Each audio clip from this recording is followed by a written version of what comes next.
Assalamualaikum Sobat Football United. Kali ini gue ingin ngobrolin. Jadi ada wawancara ya kan. Dan sering dikutip oleh beberapa media. Itu adalah Jose Mourinho yang membicarakan tentang waktunya di Manchester United. Dan menurut gue ini menarik untuk gue obrol ringankan kali ini karena menurut gue ini juga memberikan semacam kayak informasi ya sebenarnya situasi di Manchester United itu seperti apa. Langsung saja gue ambil ini dari United Blog ya, beberapa kutipannya.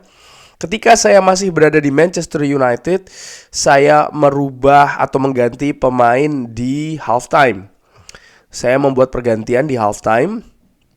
Lalu setelahnya agennya ini menuduh saya melakukan bullying ya. Saya tertawa terkait dengan waktu-waktu tersebut, tapi tentu saja ini waktu yang berbeda. Jose Mourinho juga menambahkan ada beberapa orang di klub. Ketika saya katakan orang-orang ya, saya berbicara atau yang saya maksudkan adalah beberapa pemain.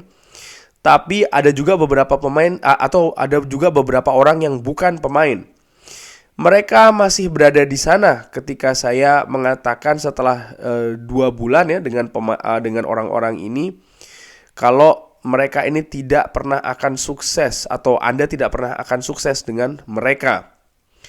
Jose Mourinho juga menambahkan kalau saya ini mencintai fans. Lalu Jose Mourinho juga mengatakan tentang waktunya di Manchester United, saya tidak menyesal ya. Fans tahu saya telah memberikan segalanya dan saya mencintai klub. Saya datang ke sana pernah sekali dengan Sky.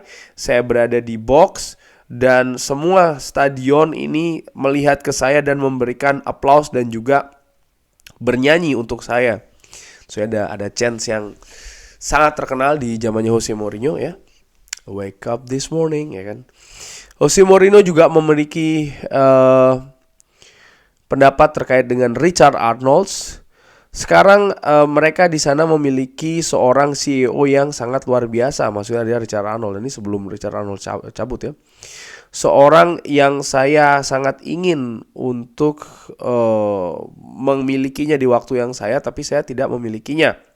Ini adalah Richard Arnold yang sekarang sudah cabut. Saya dulu bekerja sama dengan dia sebagai General Director, bukan sebagai seorang CEO. Saya tentu saja sangat ingin memiliki dia di sisi saya, tapi klub bukan sesuatu yang mudah. Nah, ini terutama komentar terakhir ini juga menunjukkan kalau Jose Mourinho pertama-tama Jose Mourinho ini menurut gua secara ringan amatiran merupakan sosok manajer besar. Bahkan gua masih ingat namanya menjadi salah satu kandidat utama ketika Sir Alex Ferguson akan pensiun. Kenapa? Karena memang di periode tersebut Jose Mourinho sangat luar biasa. Bersama dengan FC Porto, bersama dengan Chelsea, dia bisa secara cepat ya mentransformasi Chelsea menjadi klub yang bahkan memenangkan gelar juara Liga Inggris ya kan. Dan menurut gua sangat luar biasa. Lalu dia ke Inter Milan, dia bisa memberikan treble di sana. Ada beberapa pendapat mengenai gaya permainan Jose Mourinho yang terlalu melihat kepada hasil, terlalu pragmatis. Tapi menurut gua faktanya Jose Mourinho di banyak tim yang dilatih mampu memberikan kenikmatan, kesenangan bagi fans, terutama dari sisi hasil, bahkan dari sisi trofi. Sesuatu yang memang pada saat itu dia datang ke Manchester United ini kan sesuatu yang diharap-harap oleh fans Manchester United setelah periode dengan Sir Alex Ferguson selesai. Lalu ada David Moyes, lalu ada Louis van Gaal ya kan. Kesabaran menurut gue sangat tipis sekali pada saat itu. Karena sekali lagi acuannya adalah periode-periode bersama dengan Sir Alex Ferguson yang memang belum begitu jauh ya ditinggalkan oleh para fans. Sehingga ada keinginan secara cepat, mungkin juga secara instan untuk langsung mengembalikan ke masa-masa kejayaan Sir Alex Ferguson. Pemain-pemain yang mahal pun juga datang ke Old Trafford. Paul Pogba, gue ingat itu datang di zamannya Jose Mourinho, lalu juga Romelu Lukaku itu juga datang di zamannya Jose Mourinho, dan juga beberapa pemain lain yang menurut gue menunjukkan ya betapa Manchester United dari luar ya, betapa Manchester United dari luar nampak merupakan tim yang siap nih untuk bisa merengkuh kejayaan yang belum ada. Zlatan Ibrahimovic juga datang ya kan. Tapi kenyataannya apa? Jose Mourinho tidak cukup lama di Manchester United. Jose Mourinho bahkan di banyak kesempatan mengatakan dia salah satu achievement atau raihan terbesarnya dia adalah bisa membawa Manchester United finish di peringkat kedua. Luar biasa, dia memiliki pengalaman yang banyak bersama dengan klub lain ya, memenangkan trofi dan lain-lain, tapi dia justru memilih dia bisa membawa Manchester United finish di peringkat kedua. Kenapa? Ini tadi salah satunya. Bagaimana dia secara terbuka mengatakan kok dia ingin bekerja sama dengan Richard Arnold, karena ya di sisi lain pada saat itu dia bekerja sama dengan Richard Arnold tapi bukan sebagai CEO.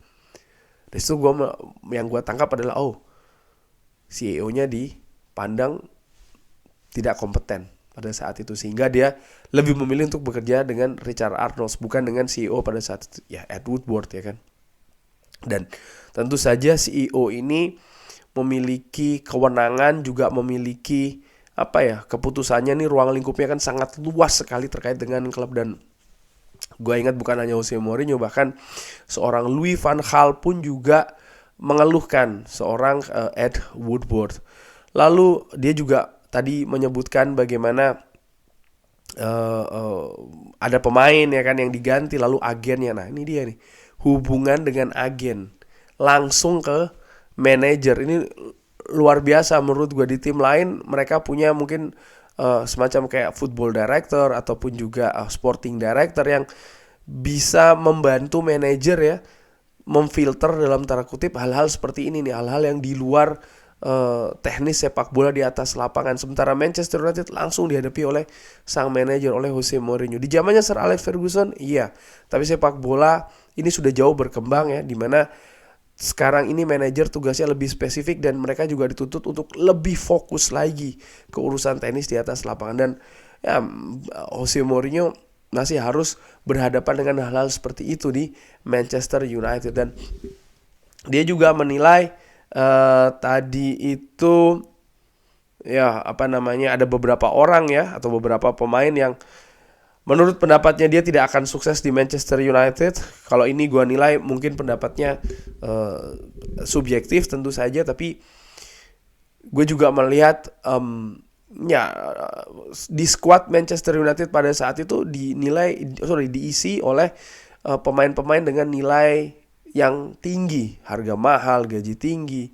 Tapi Jose Mourinho melihat ya ada beberapa pemain yang memang tidak akan sukses di Manchester United. Apakah tidak sukses secara teknis ataupun non teknis itu bisa diperdebatkan. Tapi yang jelas dia ini mewarisi skuad ya yang ternyata dia nilai tidak sesuai dengan apa yang diinginkan, ya kan? Sehingga dia mengatakan pemain ini tidak akan sukses dan lain-lain. Lalu apalagi dia juga mengatakan kalau dia dicintai oleh fans, artinya dia mendapat sebenarnya dukungan dari fans. Tapi yang tidak didapatkan adalah itu tadi ya, bagaimana support dari lingkaran terdekat, dari CEO. Mungkin juga dia tidak mendapatkan semacam kayak sporting director ataupun juga football director di zamannya. Nah, terkait dengan ini pendapat dari Jose Mourinho ini gue juga ingin mengutip sebelum gue kutip dulu sorry. Di sisi lain di situ gue juga menilai bahwasanya memang Jose Mourinho juga tidak memiliki waktu. Selain support dia juga tidak memiliki waktu. Jadi ketika sesuatunya itu agak sedikit turun, dia diselesaikan. Nah, yang tidak memiliki waktu di Manchester United ini juga seorang David Moyes. Manajer David Moyes yang menurut gua luar biasa bersama dengan Everton dengan jangka waktu yang cukup panjang ya. Dia di Everton Seperti gue katakan, dia menjadi salah satu kandidat beserta dengan Jose Mourinho, tapi Sir Alex Ferguson merekomendasikan langsung seorang David Moyes, dan dia langsung diberikan kontrak selama 5 tahun.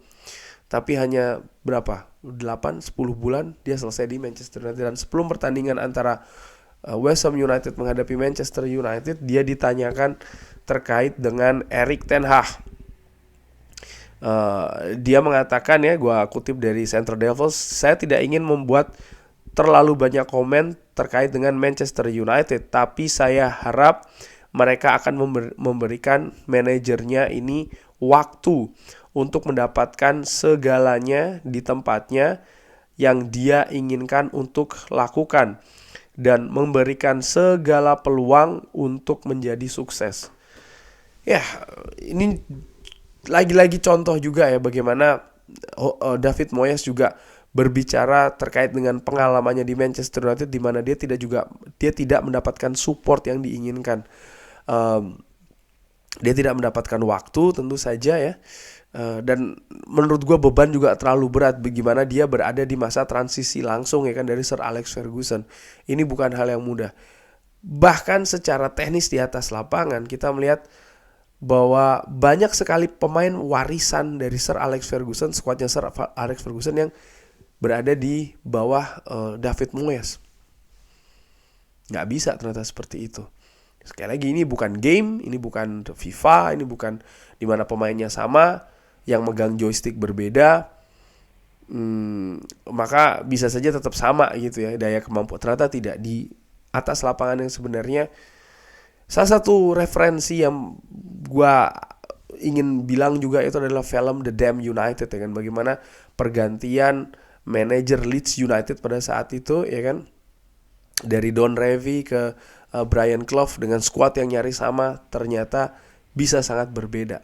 Karena ada pendekatan secara personal tentu saja yang berbeda, ya, dari masing-masing manajer kepada para pemainnya. Dan itu juga yang terjadi di zamannya David Moyes.